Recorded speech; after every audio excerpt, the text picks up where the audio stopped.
I've worked in a lot of studios.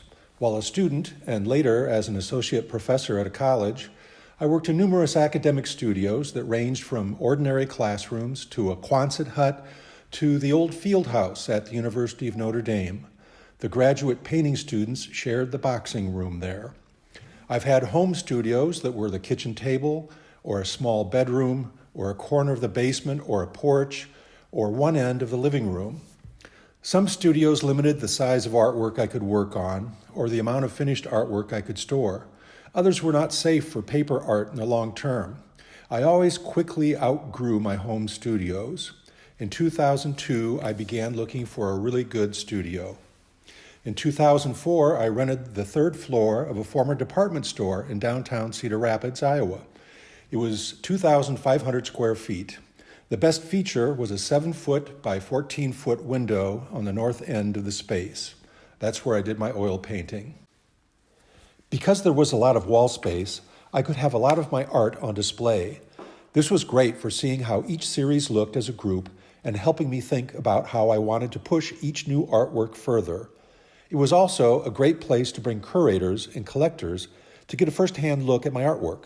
In 2006, when Michelle Robinson, the curator at the Figge Art Museum in Davenport, Iowa, visited, she was able to see the beginnings of a new series. After pointing out 5 specific paintings in my studio, she sent me a handwritten note. "Thanks so much for your studio hospitality yesterday. It was wonderful to see your work. I'm thinking about borrowing several of your paintings at some point for a small focus show. TV, politics, and state fairs. I think I smell a theme. Talk to you soon, Michelle." A month later, she emailed me that she was offering me the entire 4th floor at the Figge for a show the following year. I had 9 months to complete more work in the series to fill the gallery space. It was wonderful to have this focus.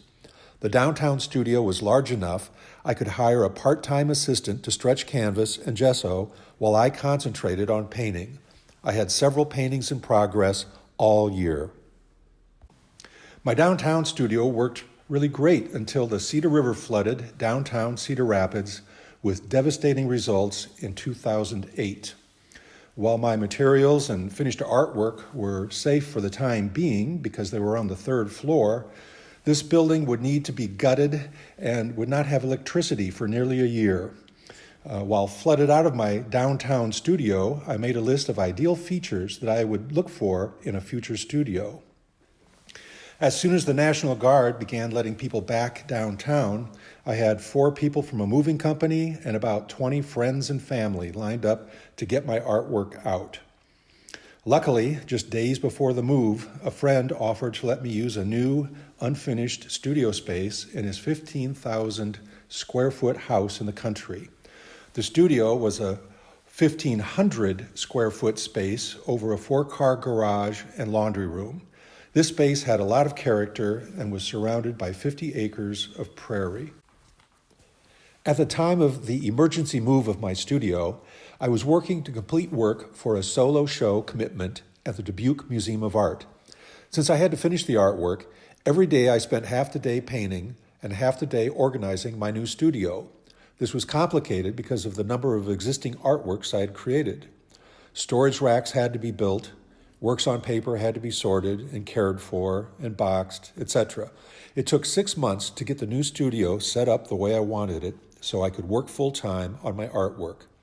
After the trauma of the flood and the forced emergency move of my studio, I was able to settle into a normal schedule of studio work. I found the surroundings really conducive to thinking about my art and focusing on projects without distractions. I really enjoyed working in my country studio, as I came to think of it. And at the same time, I was looking for a permanent studio.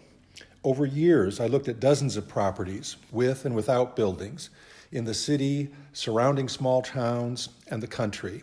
Nothing that I saw that was existing seemed right. What I really needed to do was build a studio that fit my specific needs. It took 7 years of looking, planning, and building, and finally, in late 2015, I moved into my Lincoln Highway studio. It took about 2 months to carefully move everything from the country studio and other things I'd been storing at home and in storage garages, and to get settled into the new space. Just 4 months later, the home that housed my country studio burnt to the ground.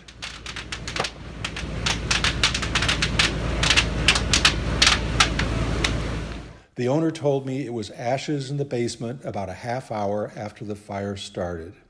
If I had not built a new studio and gotten my artwork out of the country studio, I would have lost everything.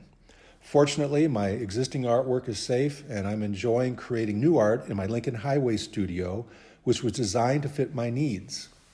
While planning for this studio, with the help of an architect friend, we reviewed the list of what I wanted in my ideal studio that I wrote while flooded out of my downtown studio in 2008. We were able to incorporate most of the features I had imagined in my new studio. Here's the list. The ideal studio: an empty box with north light, not in the floodplain. Overall style contemporary, clean, minimal, modern, with great use of ordinary building materials. All spaces as open as possible so they can be used for various purposes. A place to conceive and set up projects, complete them, and then be open again for the next project. Light is very important. Natural light is best. Artificial light should be balanced to daylight as much as feasible. 1,500 to 2,500 square feet, perhaps. It depends on how efficient the storage areas are planned, the use of wall space, the height of the storage space, etc. Light source for creating artwork could be one wall or sawtooth skylights, etc., admitting north light. If there are windows on the other sides of the building, they need to have blinds or some other way to block direct light. You can have more than one room or partitions, but the main work area should have a very open feel. Great insulation and heating and air conditioning with humidity control to provide good airflow and climate control for archival storage of artworks. Easy access to move art and materials in and out. A porch or covered area so loading can be done in all weather. Not a lot of doorways, gates, stairways. No steep driveways or sidewalks. If not on ground level, very large elevator access. No direct sunlight in work or storage areas. A location that is inspiring. It could be rural, it could be urban, but should be someplace I want to go. Large enough to have more than one project going at one time. High enough ceilings I don't feel limited by the workspace. Small enough so that I don't feel lost in an industrial cavern, some kind of human scale. Enough wall space to hang a fair number of pieces at one time to see how they look together. The studio could have some interesting angles, but not everywhere so that too much space is lost. Storage space for flat files or archival boxes of finished prints and drawings. Storage space for unused paper. Racks for framed photos and finished canvases. The ability to dim or eliminate light, at least in part of the studio, so I can shoot photos or project photos. Restroom facilities, room for a refrigerator, sink, bookshelves, and futon. Movable workbenches that can be easily moved and combined to create a single large workbench. An area with relatively low light or a way to control natural and artificial light to do computer work with printer and file cabinets nearby. A window view to the outside would be nice for pondering. Table space or horizontal workspace near the computer to lay out stacks of papers, marketing projects, shelves to store envelopes, other marketing materials. Some work area with cement, wood, or other flooring that I don't have to worry about dripping paint on. Some work area that is always clean so I can lay paperworks out to sort and compare them. Dust, dirt, grease, and contamination free. Within 15 minutes of home. Attached garage or covered parking space. No or low maintenance grounds. A place for an assistant to work on computer work separate from my space. A room where I could spray and do messy stuff with exhaust fan and not get dust, etc. on everything in the studio. Make the studio as green as possible, lots of insulation, etc. This is not intended to be everyone's ideal list. I think it's a good practice for each artist to think about their needs and make their own list. They might just make it happen.